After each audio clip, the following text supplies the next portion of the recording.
many foreigners skip it and just listen to the agents that want to sell you. But the downside is that HGB is a lot more expensive than natural sweet spot leasehold type of ownership title certificate. That's one of the reasons we see 85 to 90% of the transactions here in Bali happening in leasehold type of properties. Did you know that some investors pay directly to the agent when they buy the land, and this is not the way to do it? I know an Australian lady who bought the land in Sanur, and what happened with her? Welcome to Let's Be Real, a platform where we talk about real estate investing in a way nobody in this industry never will. No hype, no sales pitch, just the full picture. With me, Kristjan from Investland Bali Group.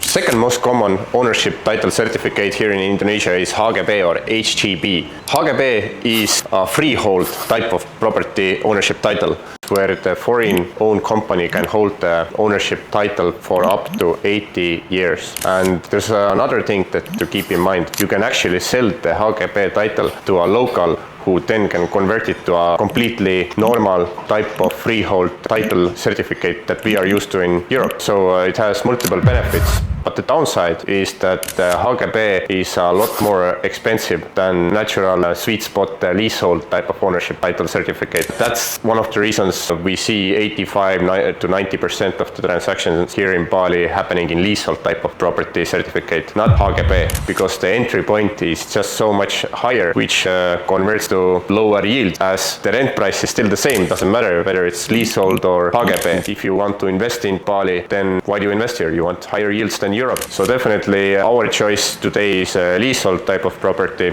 although there are benefits for the HGB, and to make it even more complicated, you can get HGB title on top of leasehold ownership certificate, but it's a story for another time. Top choice today is leasehold type of property because this offers us a higher yield, which we can't get in Europe. Because why do you invest in Bali at all? You want higher yields compared to the Western market that has already stagnated.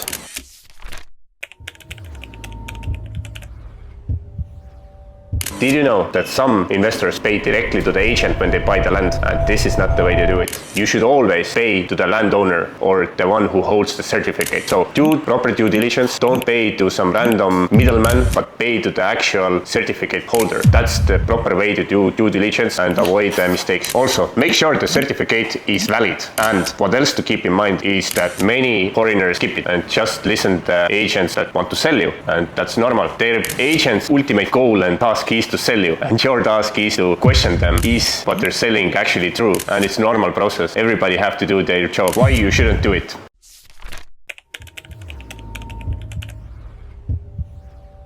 I know an Australian lady who bought the land in Sanur, and what happened with her is that she used the nominee type of structure. She paid in full, but the owner on paper was local. And fast forward 2 years, when the building was already on top of the land, they got into argument. The local just wanted to start asking contributions monthly. It's still ongoing argument between the two, but there's no good way or good solution for the Australian lady. So eventually she's being a hostage in her own land that she owns. So don't use nominee structure. It will not have a good ending for you.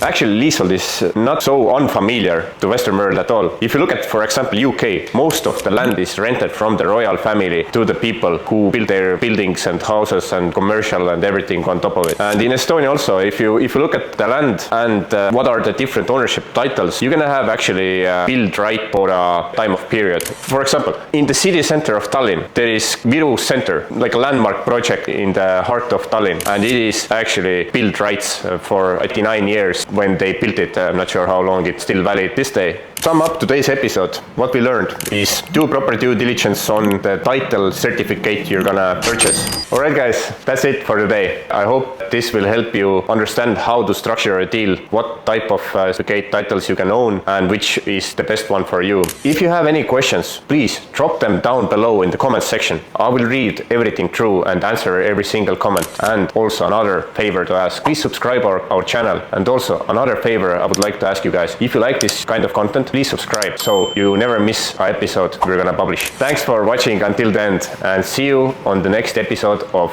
Let's Be Real. See you guys.